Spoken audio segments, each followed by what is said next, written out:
सत्कार घ्यायला लागले की काय होतं, लोक कंटाळून जातात आणि तुम्ही सगळे आमचा सत्कार बघायला नाही आलेला आहात. आम्ही काय बोलणार आहोत, नवी मुंबईसाठी काय करणार आहोत, महाराष्ट्रासाठी काय करणार आहोत हे ऐकायला आलेलं आहात.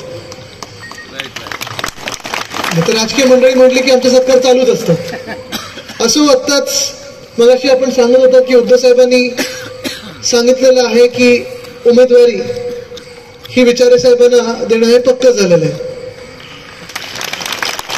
मला वाटतं थोडं एक पाऊल पुढे पण मी जाऊन सांगू शकतो की नुसतं उमेदवारी नाही तर ह्या पूर्ण मतदारसंघाने ठरवलेलं विचारे साहेब की पुन्हा एकदा हॅट्रिक करायची आणि तुम्हाला दिल्लीला पाठवायचं म्हणजे पाठवायचंच. आता मी तिकीट जाहीर केलं असं सांगू नका ना, तर माझ्या पक्षात प्रॉब्लेम होतील, माझं तिकीट धोक्यात येईल. पण आहे जसं विचारे साहेब लढत आहेत, पूर्ण आपली टीम त्यांच्या सोबत आहे, स्थानिक सगळे पदाधिकारी आहेत आणि मूळ म्हणजे मी पाहत आहे ठाणे जिल्ह्यात पूर्णपणे या मतदारसंघात असेल या जिल्ह्यात असेल, ज्या गद्दारांना जायचं होतं, जे डरपोक गद्दार होते, जे निर्लज्ज गद्दार होते, त्यांना जायचं होतं ते गेले. पण स्थानिक जनता ही पूर्णपणे उद्धव बाळासाहेब ठाकरे या व्यक्तीबरोबर आहेत. मागच्याच आठवड्यात आमचा ठाण्यातला दौरा झाला, तिथे देखील 4 चौकसभा झाल्या आणि 4ही चौकसभेच्या मधोमध काही काही ठिकाणी स्वागत होती, काही काही 1-2 ठिकाणी रोड शो झाले. आणि साधारणपणे रोड शो असला किंवा बाईक रॅली असली किंवा मोठं स्वागत असलं की माझी धाकधूक थोडी वाढायला लागते. कारण मी बोलतो, अरे गाडीत मी विचारे साहेबांना सांगत होतो, विचारे साहेब एवढी लोक जर इथे स्वागताला उभी आहेत तर मग लोक समोर किती ऐकायला असतील, कोणीच नसेल ऐकायला, हे सगळे इथे का उभे तर नाही, घाबरू नका, पुढे असतील लोक, बघू. मी पण विचार करायचो ठीक आहे बघू. पुढे गेल्यानंतर ही स्वागत करणारी मंडळी ही मागेच राहायची, स्टेजच्या पुढे येऊच शकायची नाही, कारण एवढी गर्दी समोर होती, तुफान गर्दी होती. हे प्रेम, हे आशीर्वाद अजूनही ठाणे शिवसेनेसोबत आहे आणि ठाकरेंसोबत आहे, उद्धव बाळासाहेब ठाकरे ह्या व्यक्तीसोबत आहे, हेच कळलेलं आहे. आणि याचा इम्पॅक्ट असं झाला की 4च्या 4 सभा झाल्यानंतर दुसऱ्या दिवशीच जे घटनाबाह्य सरकारचे, जे खोके सरकारचे पालकमंत्री आहेत, त्यांना आपल्या सभेंवर, आपल्या चौक सभेंवर प्रेस कॉन्फरन्स घ्यायला लागली आणि सांगायला लागले नाही नाही 200-300 लोक होती, कोपरा सभा होती, हे होतं ते होतं. ठीक आहे, तुमको मिरची लगी तो मैं क्या करू. म्हणजे तुमचे बॉस मिरचीनी काय काय करतात ते जाऊ दे, वेगळं आहे त्याच्याबरोबर, त्याच्यात जायचं नाही मला. पण महत्वाची गोष्ट ही आहे की लोकांचा प्रतिसाद जो आहे संपूर्ण महाराष्ट्रात आम्ही पाहत आहोत. उद्धव साहेब देखील प्रत्येक लोकसभा मतदारसंघ असेल, विधानसभेपर्यंत प्रत्येक 6च्या 6 विधानसभा असतात जे लोकसभेमध्ये पूर्ण फिरण्याचा प्रयत्न करत आहेत. त्यांचे एका बाजूला दौरे सुरू आहेत, मी एका बाजूला फिरत आहे आणि सगळीकडेच वातावरण एकच आहे की केंद्र सरकार बदललं जाणार आणि देशात परिवर्तन होणार म्हणजे होणारच. देशभरात हे वातावरण आहे. माझ्याच वयाचे ते तेजस्वी यादव आहेत, त्यांचे तुम्ही सभा बघा, जनविश्वास त्यांनी एक यात्रा सुरू केलेली आहे. मोरे साहेब हजारोच्या काय लाखोच्या संख्येने तिथे बिहारमध्ये लोक येत आहेत आणि ह्या तरुणाच्या मागे उभे राहत आहेत, कारण त्याला त्याच्या काकांनी जो धोका दिला, नितीश कुमारजींनी धोका दिला, हे धोक्याचं राजकारण सगळीकडे पसरत असताना आज प्रत्येक नागरिक या भारतातला सांगत आहे की आम्हाला खोक्याचं आणि धोक्याचं राजकारण नकोय. जनविश्वास त्याच्या यात्रेमध्ये एवढे तुफान लोक येत आहेत आणि त्यांना बोलायची संधीच मिळत नाही, कारण एवढी गर्दी होत आहे. हात हलवला की हजारो लोक हलत आहेत तिथे. आणि तेच वातावरण आपल्या महाराष्ट्रात गेले 2 ते 2.5 वर्ष आहे. आपण ह्या गद्दारांना, ह्या खोके सरकारला एकही दिवस, एकही रात्र नीट झोपू दिलं नाहीये, कारण प्रत्येक दिवशी आपण यांचा भ्रष्ट कारभार जो आहे तो लोकांसमोर आणत आहे, त्यांना एक्सपोज करत चाललेलो आहे. आणि म्हणूनच महाराष्ट्राच्या प्रत्येक जिल्ह्यामध्ये आपली ताकद ही वाढत चाललेली आहे. आपल्यावरचं प्रेम असेल, आपल्याला लोक देणारे जे आशीर्वाद आहेत हे दुप्पट काही 10 पट वाढत चाललेलं आहे.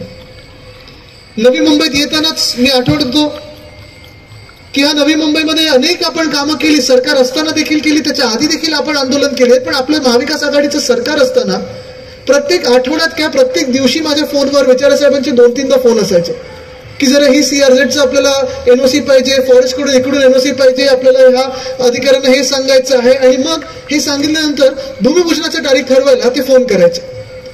इकडचे तेव्हाचे जे मंत्री होते, पालकमंत्री, ते अडवाडवीचा प्रयत्न करायचेच की भूमिपूजन आत्ता कशाला, थोड्या दिवसांनी करूया, हे सगळं व्हायचं.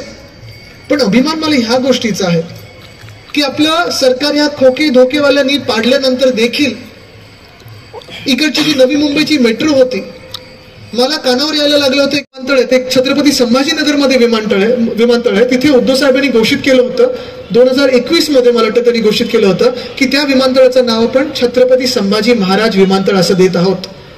4 वर्ष झाली त्याला प्रस्ताव पाठवून. 2020चं हे काम आहे आपलं. केंद्र सरकारला प्रस्ताव पाठवलेला आहे, अजूनही मान्य केलेलं नाही. हा महाराष्ट्र द्वेष आहे त्यांच्या मनामधला. हा छत्रपती संभाजी महाराजांच्या बद्दल त्यांच्या मनातला द्वेष आहे जो केंद्र सरकारचा, तो डोळ्यासमोर येत आहे. पण एका बाजूला आपल्याला जेव्हा त्यांनी सांगितलं, उत्तर काय दिलं त्यांनी, की आम्ही व्यक्तींच्या वरनं एअरपोर्टची आता नावं देणार नाही, विमानतळाचं नाव व्यक्तीवरनं ठेवणार नाही. ठीक आहे, नका ठेवू, मग ते धोरण सगळीकडे लागू करा. गोव्यामध्ये जे मोपा एअरपोर्ट आहे तिथे भाजपचे जे कार्यकर्ते होते आणि एक मुख्यमंत्री होते मनोहर पर्रिकर साहेब, त्यांचं नाव तुम्ही तिथे गोवा एअरपोर्टला दिलं, आनंदाची गोष्ट द्या. मग आमच्या छत्रपती संभाजी महाराजांचं का नाव तुम्ही छत्रपती संभाजीनगरच्या विमानतळाला का नाही दिलं?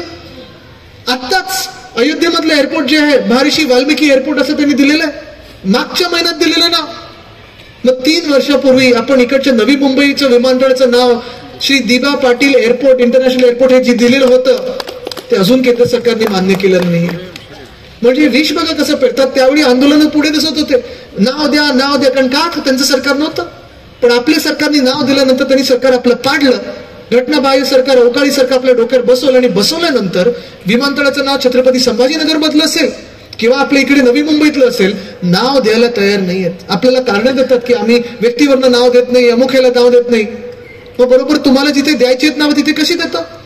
उत्तर प्रदेशमध्ये दिलं, तुम्ही गोव्यामध्ये दिलंय. मग महाराष्ट्राने काय असं पाप केलेलं आहे की आमच्या दिबा पाटलांचं नाव तुम्ही नवी मुंबईच्या विमानतळाला असून देत नाही, आमच्या छत्रपती संभाजी महाराजांचं नाव तुम्ही आमच्या संभाजीनगरच्या एअरपोर्टला देत नाही? काय असं नक्की पाप केलंय महाराष्ट्राने की कामं अशी चढून पडलेली आहेत, तयार झालेली कामं इन्फ्रास्ट्रक्चरची तशीच्या तशी बंद पडलेली आहेत, नवीन काहीतरी भूमिपूजन करतात. काल पण मी एक फोटो बघितला, ते आपले इकडचे मंत्री रवी चव्हाणजी बिचारे मागे उभे आहेत. खरं त्यांच्या हस्ते उद्घाटन व्हायला पाहिजे होतं, भूमिपूजन व्हायला पाहिजे होतं त्या लाईनचं, मेट्रो लाईनचं, पण ते पण नाही करत. एका बाजूला आपण पहा, महाराष्ट्राला तर मागे नेत आहेत, पण आज मूळ प्रश्न हा झालेला आहे की महाराष्ट्रात नक्की उद्योगपती येणार तरी कोण आणि कशासाठी? इथून पुढे तुर्भ्याला जायचं, तिथे एक MIDC आहे. पण आज मी तुम्हाला विचारते, तुम्ही सगळे पेपर वाचणारे लोक आहात, बातम्या बघणारे लोक आहात ना? व्हॉट्सअपवर तर बातम्या येतच असतात, फेक न्यूज तर येतच असतात ह्यांच्या व्हॉट्सअप युनिव्हर्सिटीमध्ये, पण खऱ्या बातम्या पण येतात. तुम्ही मला सांगा, गेल्या 1.5-2 वर्षामध्ये एक तरी नवा उद्योग आपल्या राज्यात आलाय का? एक तरी नवा रोजगार आपल्या राज्यात आलाय का? नाही आले. जे काही चांगले उद्योग होते त्यांनी पाठवले गुजरातला, आणि गुजरातचे आपलं भांडण नाही, वैर नाही. माझी भूमिका हीच आहे, नेहमी असते की जे काही त्यांचं आहे ते त्यांना मिळालं पाहिजे. गुजरातला मिळालं पाहिजे, आसामला मिळालं पाहिजे, UPला मिळालं पाहिजे, बिहारला मिळालं पाहिजे, केरळला मिळालं पाहिजे, तेलंगणाला मिळालं पाहिजे. पण आपल्या हक्काचं जे आहे, जेव्हा इथून पाठवलं जातं दुसऱ्या राज्यांमध्ये, तिथे मला राग येतो. जानेवारीमध्ये आपण ह्याच राज्यांनी ठरवलं होतं, ह्यांच्याच उद्योग खात्याने ठरवलं होतं की आम्ही मॅग्नेटिक महाराष्ट्र करू. मॅग्नेटिक महाराष्ट्रामध्ये त्यांनी विचार केला होता की आपल्याकडे गुंतवणूक येईल. पण तेव्हा केंद्र सरकारने यांना सांगितलं, व्हायब्रंट गुजरात चालू आहे जानेवारीमध्ये, तुम्ही तुमचं मॅग्नेटिक महाराष्ट्र करायचं नाही. ह्या उलट तुम्ही तुमचा स्टॉल जो आहे तो व्हायब्रंट गुजरातमध्ये जाऊन 14 लाख रुपये भरा आणि तिथे नवीन स्टॉल लावा, पण तुमच्याकडे तुम्ही उद्योगपत्यांचं कन्व्हेन्शन करायचं नाही. फेब्रुवारीमध्ये करणार होतो आपण, पण उत्तर प्रदेशने त्यांचं कन्व्हेन्शन केलं, सगळ्या उद्योगपत्यांना त्यांनी बोलून घेतलं. आपल्याकडे तसं झालंच नाही. आणि मग आपल्याला काय टोपी लावतात हे खोके सरकारवाले की बघा आम्ही 3.25 लाख कोटीची गुंतवणूक डायव्हॉर्स मधून आणली. ठीक आहे हो, ते दिसत तर नाही, जे तुमच्या आकडेत ते खोटे आहेतच, मी सिद्ध करून दाखवलेत. पण त्याही उलट गुजरातने त्याच वेळी 26 लाख कोटीची गुंतवणूक जाहीर केली. 26 लाख कोटी. कुठे 26 लाख कोटी आणि कुठे तुमचे 3 लाख कोटी? त्याच्यात खरे उद्योग किती हे पण माहित नाही. आपलं जे आर्थिक जे काउन्सिल आहे, इकॉनॉमिक काउन्सिल, त्याचे जे अध्यक्ष आहेत त्यांनी देखील गुजरातमध्ये जाऊन 70,000 कोटीची गुंतवणूक जाहीर केलेली आहे, पण आपल्याकडे 1 रुपया त्यांनी नवा दिलेला नाही. ही अशी सगळी फसवणूक चाललेली आहे. एका बाजूला आपण पाहतोय शहरं कोलमडत चाललेली आहेत. साधारणपणे 30 शहरांमध्ये आज प्रशासक नेमलेले आहेत. हे प्रशासक जे म्युनिसिपल कमिशनर आहेत, कितीतरी घोटाळे यांच्या आता बाहेर येत आहेत. त्यांना मी आज सांगतो, त्या अधिकाऱ्यांना सांगतोय, तुमचे हात काळे करून घेऊ नका, कारण येणारं सरकार 2024चं आमचं आहे आणि आम्ही चौकशी लावली ना, ज्यांना आत जायचं त्यांना आम्ही आत टाकल्याशिवाय राहणार नाही. कारण तुम्ही जर लुटत आहात खोके सरकारच्या आदेशावरनं, ते जनतेचे पैसे लुटत आहात.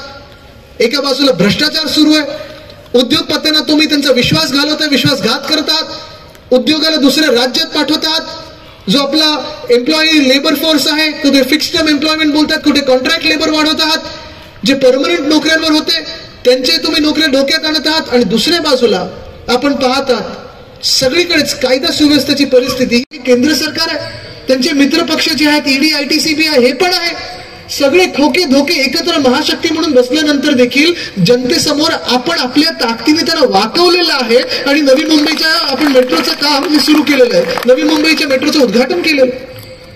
आणि मग मला आठवतं ते झाल्यानंतर विचारे साहेब, मी एक वरिष्ठ अधिकारी आहेत, त्यांची बदली झाली आता, पण ते जेव्हा सिडकोत होते तेव्हा पण त्यांनी खूप काम केलं. आपलं सरकार असताना माझ्याबरोबर पाठपुरावा करायचे, ते नवी मुंबईच्या मेट्रोबद्दल मला अपडेट द्यायचे. त्यांची बदली झाली, ते दुसरीकडे गेले. पण त्या 1-2 लोकांना मी फोन केला, कारण अधिकारी असतात कुठच्याही सरकारमध्ये असले, पोलिसातले असतील किंवा आपले IASचे असतील, ते त्यांचं काम नीट करत असतात. मी त्यांना फोन केला, मी अभिनंदन, तुमचं काम चांगलं झालं, उद्घाटन झालं, उद्घाटन व्हायचं बाकी होतं पण तुम्ही खुलं तर केलं त्या सिडकोनी, चांगलं झालं. त्यांनी मला ह्या शब्दात सांगितलं की आदित्यजी, जर तुम्ही पाठपुरावा केला नसतात आणि हा विषय घेतला नसता त्याचं उद्घाटन पुढचे 3 महिने पण झालं नसतं, 3 महिने पण झालं नसतं, पण आपण ते करून घेतलं. असंच अजून एक उदाहरण तुम्हाला द्यायचं झालं तर आपलं दिघा रेल्वे स्टेशन, तुम्हाला आठवत असेल अनेक लोक आपण तिथे आंदोलनाला आले असतात, ते पण मी हे ना तेच सांगितलेलं विचारे साहेबांना, बोलू उद्घाटन करू नका, आपल्याला रेल्वे चालवता येत नाही, पण आपल्याला तिथे जाऊन आंदोलन करायचं, लोकांचे डोळे उघडायचे. पत्रकारांना आपण घेऊन गेलो, आपण स्थानिक जनतेला तिथे घेऊन गेलो, आणि मी हैराण झालो तिथे जाऊन की 9 महिने हे railway station, Digha railway station पूर्णपणे तयार होतं. हे असे जसे लाईट लागलेत नाही, ते दिवे लागलेत ना, प्रत्येक ट्यूबलाईट रोज रात्री चालू करायचे, प्रत्येक पंखा चालू करायचे. बिल कोण भरतंय आपल्याला माहित नाही, आपल्या खिशातून जाते. बिल कोणाला भरतंय, कुठची प्रायव्हेट एजन्सी आपल्याला माहित नाही, पण आपल्या खिशातून घेते. कॉन्ट्रॅक्टर नेमलेले आहेत, स्वच्छता सुरू आहे, पण ट्रेन काय तिथे थांबायची नाही. का तर ह्यांच्या केंद्र सरकारच्या VIP लोकांना किंवा यांच्या राज्य सरकारच्या VIP लोकांना दिघा रेल्वे स्टेशनच्या उद्घाटनाची वेळच नव्हती मिळत, मुहूर्तच सापडत नव्हता. 9 महिने ते रेल्वे स्टेशन असंच्या असं पडलेलं होतं. ट्रेन तिथून येऊन पुढे जायची पण थांबायची नाही, कारण तिथे उद्घाटन झालं नव्हतं. आपण आलो तिथे, पत्रकारांना मी आत घेऊन गेलो, तिकडचे जे स्थानिक इंजिनियर वगैरे होते त्यांनी मला पूर्ण प्लॅन दाखवला. त्याच्या एलिव्हेटर वगैरे होतं, एस्केलेटर, त्याला गंज चढायला लागला होता, धूळ बसायला लागली होती, पण उद्घाटनाचा जो मुहूर्त मिळत नव्हता. आपण तिथे गेल्यानंतर, आंदोलन केल्यानंतर, तिकडे सह्यांची मोहीम घेतल्यानंतर, जनतेची ताकद बघितल्यानंतर ह्या केंद्र सरकारला आणि खोके सरकारला दिघा रेल्वे स्टेशनचं उद्घाटन करायला लागलं. ही आपली ताकद आहे, ही आपली ताकद आहे. कितीही मोठी महाशक्ती आपल्या समोर असो, पण जनतेची जी ताकद आहे ना ती आपल्या मनगटत असते. आणि असंच जर सरकार प्रामाणिक असलं, सरकार जनतेचं असलं, तर कोणी किती समोर आपल्या उभं राहावं, आपण त्याला वाकवू शकतो. आणि वाकवायचं काही उगाच मजा मस्करी करण्यासाठी वाकवायचं नाही, पण जनतेची कामं नीट झाली पाहिजेत, आपली शहरं नीट राहिली पाहिजेत, आपलं राज्याचं हित बघायचं असेल तर हे आपल्याला भूमिका काही काही वेळा घ्यायला लागते. मला आठवतं ह्या ज्या परिसरात मी आलेलो आहे, मला त्याला सीवूड बोलतात, बरोबर. मी मंत्री झाल्यानंतर इथे एक ग्रुप आहे, त्यांनी मला मला वाटतं मॅरेथॉन वगैरेसाठी बोलवलं होतं, आणि फ्लेमिंगोचे मला त्यांनी ठराविक असे काही कप्स वगैरे डिझाईन दिले होते. आणि त्यांनी माझ्या डोळ्यासमोर हा विषय आणला, माझ्या नजरेसमोर आणला हा विषय, की इथे सीवूड कॉम्प्लेक्समध्ये 5 पाकिटांमध्ये ABCDE असे त्या 5 काही भूखंड पाडले होते त्यांनी. आणि मागच्या सरकारने बिल्डिंग्स पण बांधायचे आणि गोल्फ कोर्स करायचं असा प्रस्ताव दिला होता. जे कोणी बिल्डर होते त्यांनी एका मोठ्या कंपनीला विकलं होतं. ती कंपनी मला प्रत्येक आठवड्यातून भेटायची की आदित्य जी कुछ करो, काम आगे नहीं जा रहा है, हमने पैसा डाला, हमने पैसा डाला. मी त्यांना बोललो ठीक आहे, तुम्ही पैसा डालाय, पण आमचं तुम्ही जे शहर आहे ते पाण्यात टाकता त्याच्याबद्दल काय. मी त्यांना त्यावेळी सांगितलं होतं की तुम्ही अशी एक गोष्ट करा, ठीक आहे, तुमच्या बिल्डिंग ज्या असतील कांदळवनाच्या बाहेर असतील तरच मी बांधून देईन, नाहीतर बांधून देणार नाही. मी अडवा येईन, आणि आलो तेव्हा मी अडवा. त्यांना अडवलं. विकास हा झालाच पाहिजे, विकास झालाच पाहिजे, इमारती झाल्या पाहिजेत, पण हा विकास शाश्वत असायला पाहिजे. पुढच्या 50 वर्षाचा विचार करून आपण विकास केला पाहिजे. नुसतं कुठच्या तरी एका मोठ्या बिल्डरचा किंवा कॉन्ट्रॅक्टरचे खिशे भरणं म्हणजे विकास म्हणत नाही आपण ह्याला. त्यावेळी मला आठवतं मी त्यांना हे पण ऑप्शन दिलं होतं की कांदळवनाच्या बाहेर तुम्ही बिल्डिंग बांधा, आणि जिथे कांदळवन आहेत तुम्हाला वाटते तिथे गोल्फ कोर्सची आम्हाला गरज नाही. इथे नवी मुंबईत आपले 2-3 मोठे गोल्फ कोर्स आहेत, तिथे तुम्ही फ्लेमिंगो पार्क आहे ते तसंच तसं करा. तुम्हाला पण पैसे टाकायची गरज नाही, आम्हाला पण पैसे टाकायची गरज नाही. जे फ्लेमिंगो येतात त्यांना येऊ द्या, आनंदात येऊ द्या.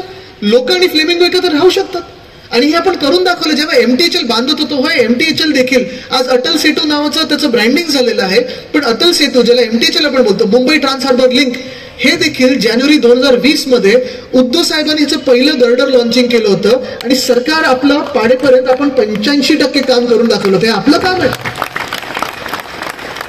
आपलं काम आहे. ठीक आहे ना. तिथे देखील 3 महिने लागले होते. मी जेव्हा पत्रकार परिषद घ्यायला लागलो मी धमकी दिली की तुम्ही जर 15 जानेवारीपर्यंत उद्घाटन केलं नाही तर आम्ही जाऊन करू. तेव्हा आहे ना 12 जानेवारीचा मुहूर्त सापडला आणि उद्घाटन ह्याचं करायला लागलं. ते मेसेज करायला लागलेले की आदित्य इकडची मेट्रो 5 महिने झाले पूर्णपणे तयार आहे. तर मेट्रोला 10 वर्ष लागलेली, 10 की 12 वर्ष लागलेली आणि मेट्रो तयार झाल्यानंतर 5 महिने तयार होऊन CMRS वगैरे सगळं ते सर्टिफिकेशन असतं ते होऊन देखील ह्यांच्या VIP लोकांना उद्घाटनाची वेळ मिळत नाहीये. तुम्ही हा विषय घ्या. मला आठवतं जेव्हा मी हा विषय घेतला, पत्रकार परिषद घेतली, त्याच्यात हा विषय घेतला, मी सगळ्यांना फोन लावले. मी बोललो काहीतरी आंदोलन केलं पाहिजे. नुसतं मी त्यांना विनंती केली की जाऊन उद्घाटन वगैरे करू नका, कारण काय पुलाचं वगैरे आपण उद्घाटन करू शकतो. ते बॅरिकेड हलवले की गाड्या सुरू होतात. म्हणलं तुम्हाला मेट्रो कोणाला चालवता येत नाही, ती पुढे मागे कशी करायची आपल्याला माहिती नाही, आपल्याला माहिती उद्घाटन कसं करायचं किंवा आंदोलन कसं करायचं. म्हणलं कृपा करून उद्घाटन वगैरे करू नका, पण लोकांची सह्यांची मोहीम घ्या. आणि अक्षरशः तुम्हाला सांगतो त्यांना 5व्या दिवशी या घटनाबाह्य सरकारला जाहीर करायला लागलं की आम्ही उद्घाटन करणार नाही, आम्ही लोकांसाठी हे खुलं करतो. काही गर्डर्स आपण समुद्रातून आणले, काही गर्डर्स आपण बोटीतून आणले होते. हे सगळं काम होत असताना देखील उद्धव साहेब मुख्यमंत्री होते आणि मी पर्यावरण मंत्री होतो. म्हणूनच तिथे आपण पर्यावरणाचा ऱ्हास करू दिला नाही, पर्यावरण नष्ट करू दिलं नाही. एका बाजूला फ्लेमिंगो असायचे आणि दुसऱ्या बाजूला हे कन्स्ट्रक्शनचं काम चालू असायचं. पण असंच सीवूड बद्दल आपली आत्ता पण भूमिका आहे. कोणी कितीही मोठा उद्योगपती असो, कितीही मोठा बिल्डर असो, जर आमच्या महाराष्ट्रात काम करायचं असेल तर आमच्या महाराष्ट्राचं तुम्हाला ऐकायलाच लागेल. ही भूमिका आपली आहे आणि बदलणार नाही. ही बदलणार नाही, कदापि बदलणार नाही. पण आज परिस्थिती अशी झालेली आहे की मुंबईत पहा आपण कोस्टल रोड काम आपलं, ब्रँडिंग त्यांना करायचं उद्घाटन, अजून मुहूर्त सापडत नाही. कधी 19 तारीख बोलतात, कधी 24 तारीख बोलतात, कधी 26 झालं. काल 3 मार्चला करणार होते उद्घाटन. अर्धवट रस्त्याचं आहे ना उद्घाटन करायचंय आणि श्रेय घ्यायचंय. पण MTHL 3 महिने पूर्ण होतं, उद्घाटन करायला ह्यांना वेळ नव्हता. दिघा रेल्वे स्टेशन असेल, उरण लाईन असेल, 9 महिने बंद होतं. पुण्यामध्ये आज रुबी हॉल क्लिनिक ते मेट्रो, रामवाडी मेट्रो ही पूर्ण झालेली आहे. 5 महिने झाले पण उद्घाटन करायला यांची वेळ नाही, कारण निवडणुका अजून समोर येत नाहीत. आचारसंहितेला अजून 1-2 दिवस बाकी नाहीत. आचारसंहिता लागायच्या 2 दिवस आधी बघा कसे उद्घाटन करतात आणि सगळीकडे होर्डिंग बॅनर लावतात. आज राज्याचं दुर्दैव हेच झालेलं आहे की जे आपले खोके सरकारचे गँग लीडर बसलेले आहेत, मुख्यमंत्री बसलेले आहेत, हे महाराष्ट्राच्या हिताचा विचारच करत नाहीत.